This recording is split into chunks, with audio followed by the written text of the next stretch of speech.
Okay, hey there guys. So in today's war we're going up against Baba, which is a Russian alliance, I believe. I think that's what I was told that previously in the past. So this is my section 1. I actually kind of only move in section 1 depending on how you look at the map.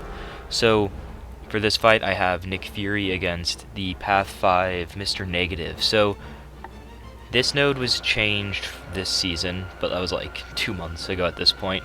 So when you stun and when you knock down Mr. Negative, he can build his Dark Energies, which the Dark Energies can then put on a reverse controls, which obviously reverse controls, especially in war, is not something you want to go for. Now, like previously on this node, you'd probably use something like Archangel because you could just knock him down and remove his ability accuracy, but because this node now has Force of Will, but also when you, that's what the issue with, what's it called? Reverse controls right there, just getting hit. But they also added on where if you knock them down, they become debuff immune, so you can't use anyone, even like Cable for this. Like, Cable for this actually would suck, never mind. But right, you could have used like Apocalypse, let's say. But because he becomes debuff immune when I knock him down, Nick Fury here is actually going to be one of my best bets. Now what I end up doing is I knock him down right before I use my SP2 as the knockdown. So that way I get the Fury and I also shrug off the Dark Energies reverse controls because it's a debuff. So if you use the knockdown from your SP2, you can kind of get it like, so it is what triggers the reverse controls, but because it's a debuff, it also removes it at the same time. This fight minus the reverse control is very simple, and with the reverse control, it just basically becomes a little bit of block damage, which with Nick Fury, it's super easy to take block damage. Like, right, I was kind of going over that in the Human Torch last war. Like, I've been getting to take Nick Fury a fair bit into war, which is quite cool now that I have the R3 awakened. Like, it's just super safe to take it on the block. This is that same Korg I took earlier in the season. Not obviously the same, like, person placing it, but it's the same node, the same champion, the same rank. Probably both are high sig, but with Apocalypse, the fight doesn't really change. So I'm going to throw on an advanced power boost because I want to take both of these fights back to back. I also have that HitMonkey on the mini boss, which the nodes there are also different from what they used to be. It's now the Ebb and Flow and Bubble Shield and Power Focus 1. This time, this Korg goes a lot better. I managed my timings a lot better. And so this SP2, because I have the Fury, gives me more than a full SP2 back. And I realized I baited out a heavy, but that was just really dumb, if I'm being honest. So here, the fight's like he's already over halfway down. I really just need to get this SP2 out of him, and then the fight will be over. And I am going to parry, I'm going to use a couple lights, and I didn't want to use an SP3, so I didn't push myself there. And this SP1 is just going to absolutely nuke him down.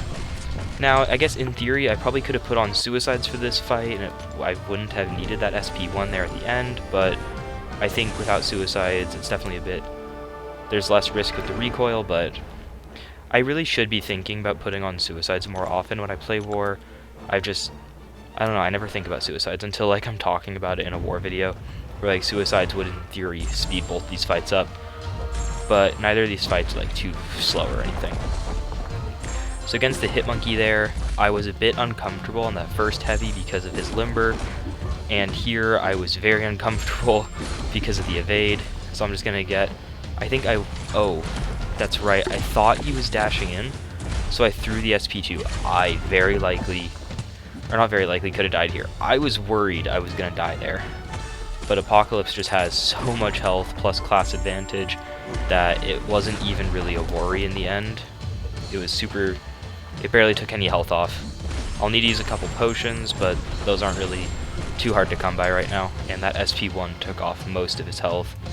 And I just basically need one more special. If I hadn't whiffed that SP2 into his block, this fight would already be over by now. But, live and learn, I guess, right? This fight I could see this fight going wrong, right? Like, it almost did go wrong for me by throwing it into his block, but as long as you don't do what I did, you should be fine. You should be fine here. So I had to wait for those 2 mini bosses, and so now my job is to take down this Jabari Panther. I already healed up Apocalypse. I still have the same boosts on from the first part of the war. I did this right after that. I just edited out me waiting. So I put on the invul because I can actually claim for the power start ones, but I wanted to be safe because I had an idea going into this fight of triggering the disorient early on and then waiting for Apocalypse's immunity to kick in. But by doing that, I almost end up biting myself in the butt because I'm gonna just end up like giving up a ton of ground, I believe.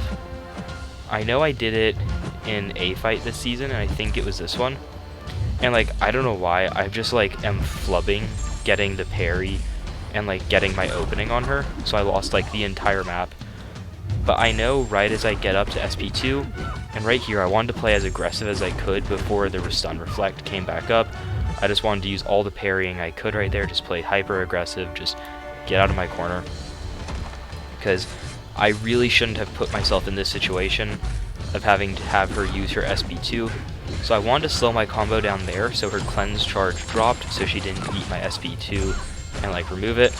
And now because I had a bit of power, over 2 bars of power, I get all the way back up to a second special 2, and here, even if she didn't die, I would have an SP1 ready to go, but that nukes her down. And that was my contributions for the war. I had nothing to do in section 2 this war, so it was a pretty early finish for me. And this is the total score.